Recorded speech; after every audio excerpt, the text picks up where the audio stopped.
На първо място ти да позиционираш на правилните места ключовете и контактите е страшно важно. Но в крайна сметка трябва да имаме предвид, че това е финалният щрих. Ние все повече имаме нужда да правим нещата бързо, да правим нещата от разстояние. А тогава ли се избира и какъв точно да бъде продукта, който ще заложи там? Или тогава не е необходимо? Необходимо е само да знаем колко точки ни трябват, за да имаме всичко.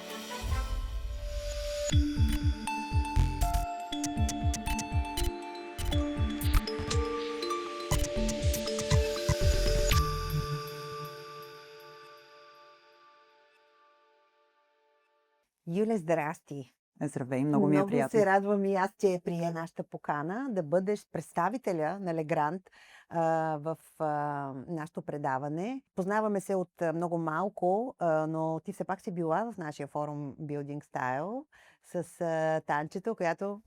Танче, благодаря за всичко.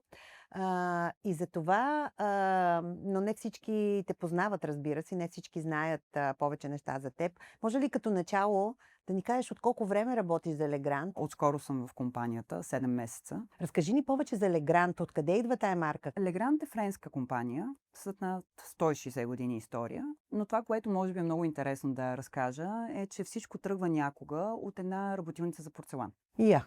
Така се ражда Легрант.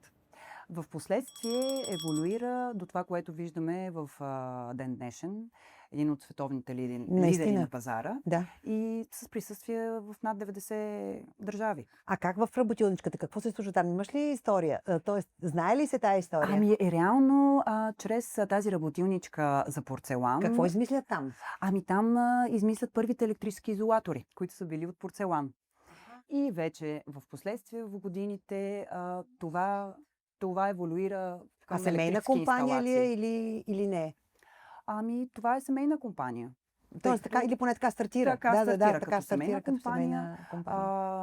До ден днешен това, което води развитието на Легрант е и придобиването на други компании. Така че благодарение на това Легранта заема своите лидерски позиции. А каква е позицията ти тук? Аз съм продуктов менеджер, ключове контакти в Легранта. За мое най-голямо удоволствие менажирам най-голямата част от нашата компания, именно ключовете и контактите, тъй като тук говорим за много серии, които имаме и постоянно лансираме. Как започна работа тук първо? Започнах работа тук на първо място, водена от моя наистина личен интерес към дизайна и към работата на тези страхотни професионалисти, дизайнери, архитекти, тъй като в личния си живот винаги съм държала да разчитам на тях.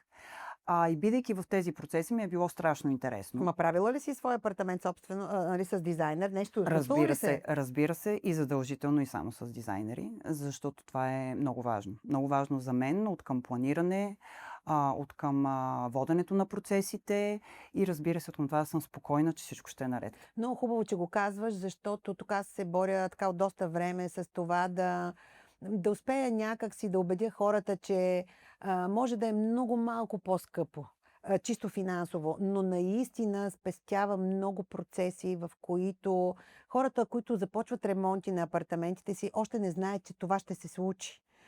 Защото не винаги цвета, който са избрали е правилен, не винаги поставянето на ключове и контакти е точно на мястото си. Може би имат нужда от още повече осветление, може би имат нужда от още един контакт в банята, който не са предвидили. А вие работите ли с интериорни дизайнери? Имате ли такъв, как да кажа, сегмент, в който само с тях работите? Разбира се, но и аз тук се включвам като нова роля за Легрант България, именно за да мога да съм на разположение и да обръщам възможно най-много внимание именно на тези специалисти. Човек, който постоянно да може да отговаря на всякакви техни въпроси. Клиенти. Тоест, ще отговаряш конкретно за това. Как те кара да се чувстваш това, Юле? Позиционираш и разработваш стратегии за толкова голям бранд. Как се чувстваш? Това е огромна гордост, но и огромна отговорност. Определена. Всичко това се случва благодарение на първо място екип и с огромната помощ и подкрепа на нашите партньори, разбира се, които са хората, чрез които нашите продукти стигат до всеки един от нас. Фирми в България ли визираш? Разбира се, нашите най-големи партньори, нашите дистрибутори, с които от много години работим и са доказали на пазара като хората, които разбират Легрант. И чрез тях тези продукти стигат до всички. За тия 7 месеца, в които ти си тук, има ли момент, в който си мислила, леле, може би не трябваше така. Не трябваше да съм тук. Леле, какво си помислих?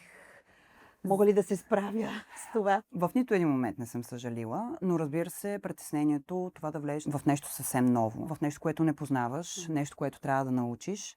Но пък това беше предизвикателството за мен. Разбира се. Да вляза в нещо ново и да го опозная и да мога да започна да правя това, което ми харесва по начина, по който ми харесва. Коя беше първата задача, която така получи в началото, да кажем? То и сега е начало, но да кажем, че първото нещо винаги е много, много стресиращо и същото време много по-отговорно от след това. След това вече имаш някаква рутина, нали, знаеш поне каналите, какво да правиш. Но какво беше в началото? Кое беше първото, което ти възложиха? Как се чувстваше? Първата задача, която получих, беше така малко с отложено действие, защото не може трябва да се имаш, случи трябва да ти дадат време малко, разбира се. За това, именно нещо, което все още разработвам заедно с моите колеги, именно ориентирано към архитекти и дизайнери.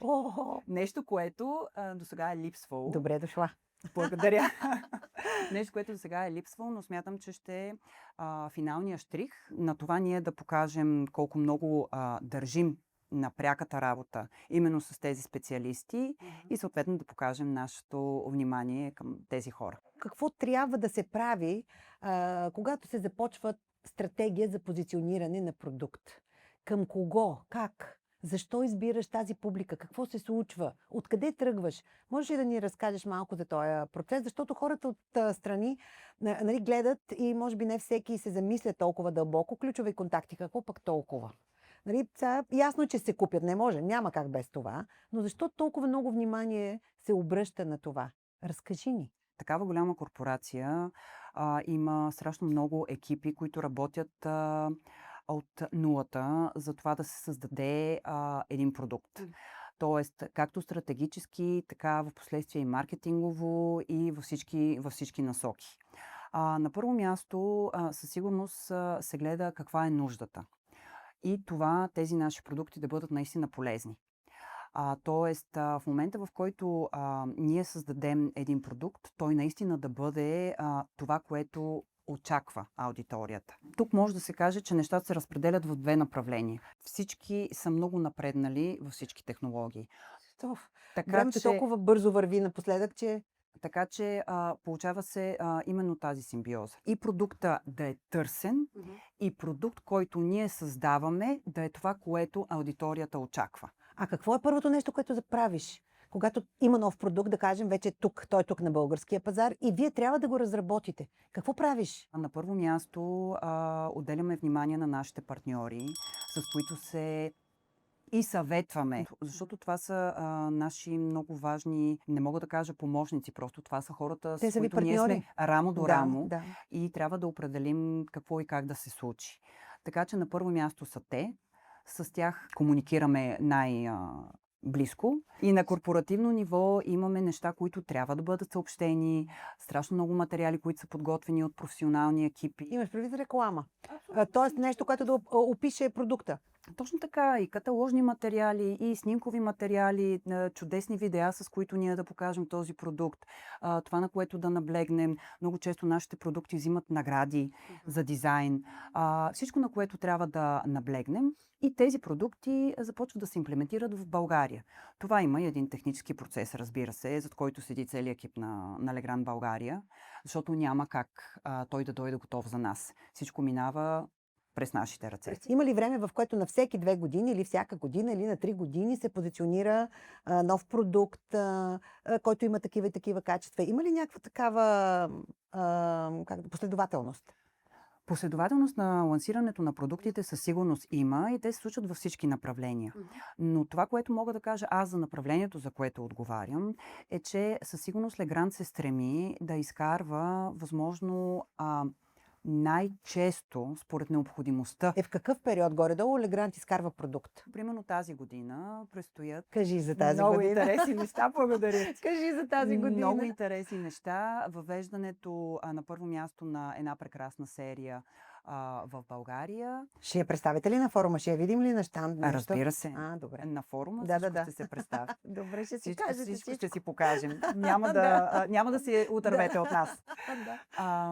Но това, което е интересно тази година, е, че ще подсилим ролята на един наш утвърден продукт с едно много интересно въведение към него, по-скоро две. Освен нови финиши, които са страшно интересни и уникални за пазара, ще има и едно много специално вграждане на този продукт. Каза, че ще отговаряш за интериорни дизайнери и архитекти. С кого мислиш, че ще се сработиш по-лесно? С интериорните дизайнери или с архитектите? Или поне към кого имаш такава... Струва ти се, че по-ти е интересен този сегмент? Ако мога да се обърна към моята личност и към това, че имам някакви... Да, и към опита и познанията, които имаш, разбира се. По-скоро интереси. Със сигурност работата с дизайнерите като финален продукт ми е по-на сърце. Дай малко съвети. Кога, как им трябва? Колко горе-долу в едно помещение са необходими? Къде е хубаво да са близо до теб? Най-важното е, когато говоря с някой, да дам пример от ежедневието, в което живеем всички ние. Да. И особено като жена, която проверява по няколко пъти ютията дали е изключена. Започвам на първо място с това, защото ежедневието е живия живот. Разбира се, тук пак ще спомена, че няма как някой да ни посъветва по-добре от един интериорен дизайнер, кое и как да позиционираме като ключове и като контакти. Защото тези хора ежедневно работят с пространства. Ако на нас ни се налага да обзаведем няколко пъти в живота си, дай Боже, няколко пъти, дай Боже, няколко пъти, дом и обект, офис, какъвто и да е, на тези хора им се случва ежедневно. И те знаят най-добре кое, какво и как. И от практична гледна точка, и от естетическа гледна точка. Точно така, да. Защото на първо място ти да позиционираш на правилните места ключовете и контактите е страшно важно. Но в крайна сметка трябва да имаме предвид, че това е финалният щрих. Или поне аз така го наричам. Наистина, точно така. Нека да се замислим, ако там на прекрасния дизайн, който сме сътворили, на прекрасните мебели, които сме сложили, ако в крайна сметка не се справим добре... И ти потрябва контакт и ти сложиш разклонители през целия апартамент. Това е ужас. Пък, за съжаление, е нещо, което особено в старите обекти... Старото беше масово. Няма. Да. Той идва да сложат телевизия, минава един кабел през цялото, почти през целия апартамент, колко да го скриваш. Това се вижда. Добре, а на кой етап въобще от ремонта, защото при проектирането ясните там ги залагат, когато е професионално, когато там е ясно. Но когато обикновен човек прави ремонт на жилището си, на кой етап е нужно да знае, или да кажем строи своя малка къща, някакво малко пространство, на кой етап трябва да предвиди къде са тези точки за ключови контакти? След грубия строеж трябва да се помисли наистина за окабеляването. То е много, много важна част и трябва да се предвиди. Дори да не се използва професионалист, както коментирахме. Защото обикновени хора предполагаме, че го правят. Да. Трябва да помислим за нашето ежедневие. Колкото повече ние неща се опитаме да предвидим в този етап, толкова в последствие нещата ще са по-лесни. Тоест идва електротехника или инженера, който ще залага в цялата къща или в целия апартамент и трябва да му кажеш къде какво има. Нали? За това говорим. Да се помисли за окабеляването, да се помисли за таблото, да има достатъчна модулност в него. Какво значи модулност? Да могат да се прибавят достатъчно елементи и да се предвиди така, че да има място, за да могат да се добавят нови такива при необходимост. Хубаво е да се добави и Gateway, който е сърцето на смарт системите. В последствие да може той да се използва. Нещо, което на този първоначален етап не изисква нито много време, нито много голяма инвестиция. А този Gateway може ли да се добавя в него нещо, за да може, ако си забравил да сложиш някъде нещо, да го допълниш или това не е... Ако просто го добавим в таблото, това е достатъчно, за да може после да благодарение на него да се развие цялата система. То е сърцето. Ако не се постави в началото, също има вариант, в който дори при обект, който примерно се ремонтира, който не се прави от Наново, нулата, да. тогава може да бъде добавен и в последствие, не в таблото, може да се добави и дори на един обикновен контакт. Просто са различни неща. Но говорейки за строителство и нещо, което правим от нулата, е добре да се предвидят всички тези неща, за да може тази система после да се развие. Независимо кога. Все пак всичко се променя наистина. Ние все повече имаме нужда да правим нещата бързо, да правим нещата от разстояние. А тогава ли се избира и какъв точно да бъде продукта, който ще заложи там? Или тогава не е необходимо? Необходимо е само да знаем колко точки ни трябват, за да имаме всичко. Продукта може да се избере на последващ етап, но когато се заложи сърцето и когато се заложат възможно най-много точки, тогава вече системата може да бъде развивана по много начини. Но хубаво е наистина да помислим от какво имаме нужда. И това да стане колкото е възможно по-рано. Добре, ако да кажем вече сме избрали нещо и то е заложено, можем ли да го променяме след време? След време на същото място, на което имам един обикновен контакт или обикновен ключ, мога ли да сложа друг? Legrand е известна с своята модулност. Тоест, нашите продукти в повечето случаи са заменяеми. Понякога можем да решим, че цветово вече нещо не ни харесва, стилово нещо не ни харесва. Функциите му искам да си ги апгрейдвам. За апгрейдването на функциите не винаги може да стане по толкова лесен начин. Не говорим за лесен, говорим въобще възможно ли, в какъв срок това може. Отнема ли трябва ли ни строител, който да дойде да кърти, да прави, или много по-лесно стават нещата сега? Имаме предложения, от които може да, независимо от строител, може да се справим и самите ние. Ако искаме да направим, разбира се, нещо по-мащабно, тогава разбира се, препоръчвам и е хубаво да се обърнем към професионалист. Има ли продукт, който можем да кажем, че е топ продукта на марката? Бранда има много успешни продукти в много направления. Разбира се, има такива, които са много познати на аудиторията, както на крайния клиент, така и на професионалистите. И можем да кажем, че това е продукта Living Now. Да, серията Living Now, която не спира да еволюира.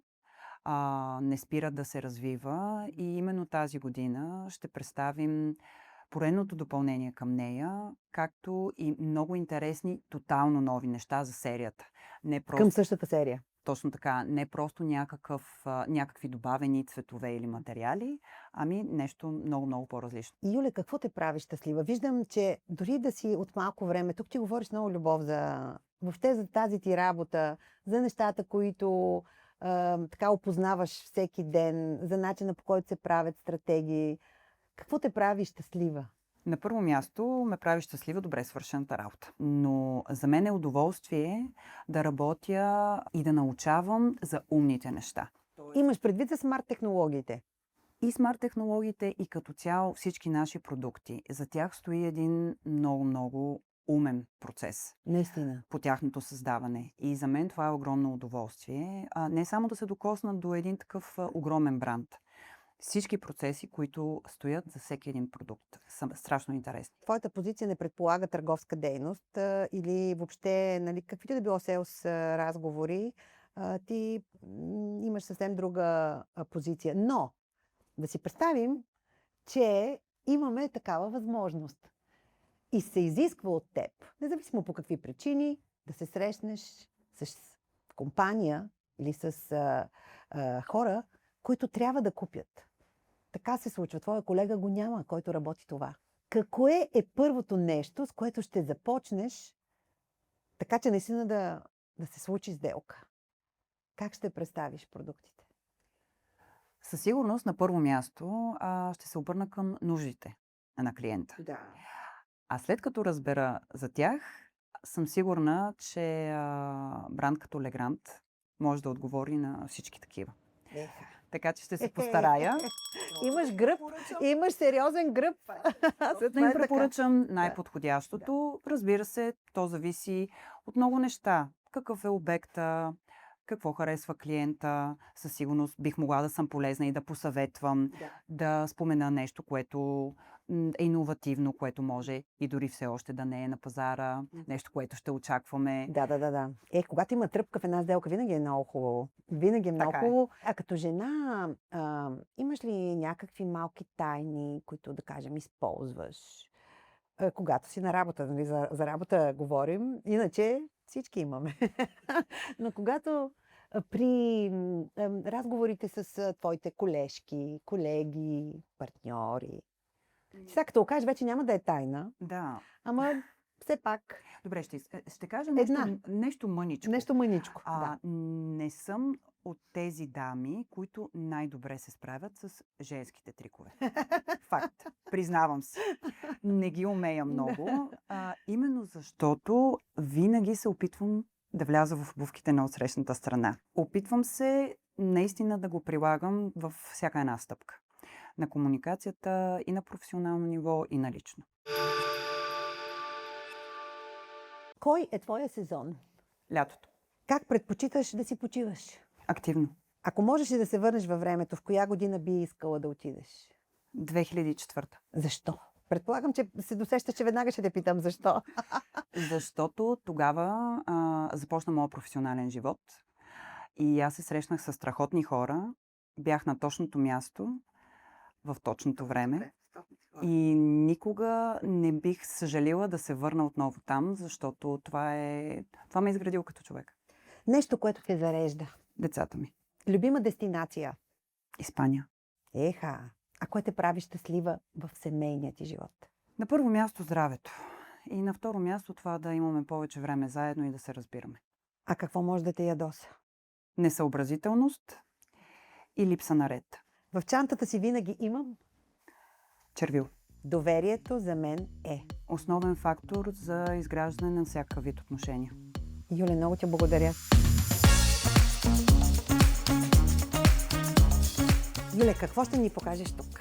Тук ще ви покажа нашата серия Living Now, която сме направили в Smart Home версия. И имаме различни сценарии, които сме подготвили. Какво е сценарий? Сценарий е начинът, по който ние учим дадения ключ какво да направи. В най-простички думи. Задавате му екстри. Точно така. Можем да влезем, да излезем, да светне, да изгасне. Всичко това може да се направи чрез ключове, може да се направи, както казахме вече, и през мобилното устройство, а може да се случи и чрез гласова команда. Добре. Тук има нещо много интересно, което искам да покажа. Вече го коментирахме. Така, споменатия гейтвей.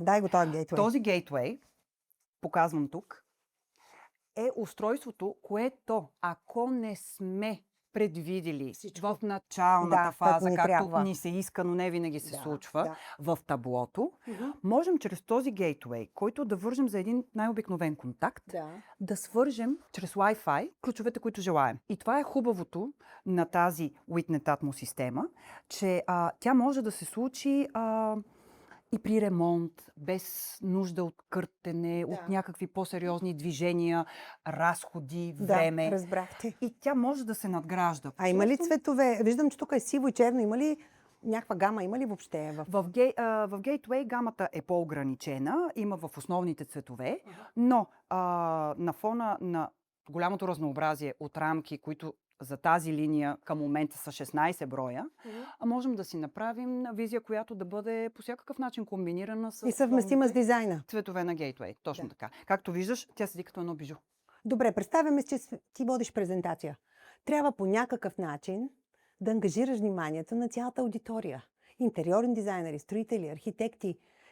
Кой е първият продукт, който ще им представиш, така че наистина да ги ангажираш? По-скоро не бих започнала с продукт. Бих започнала с въпрос.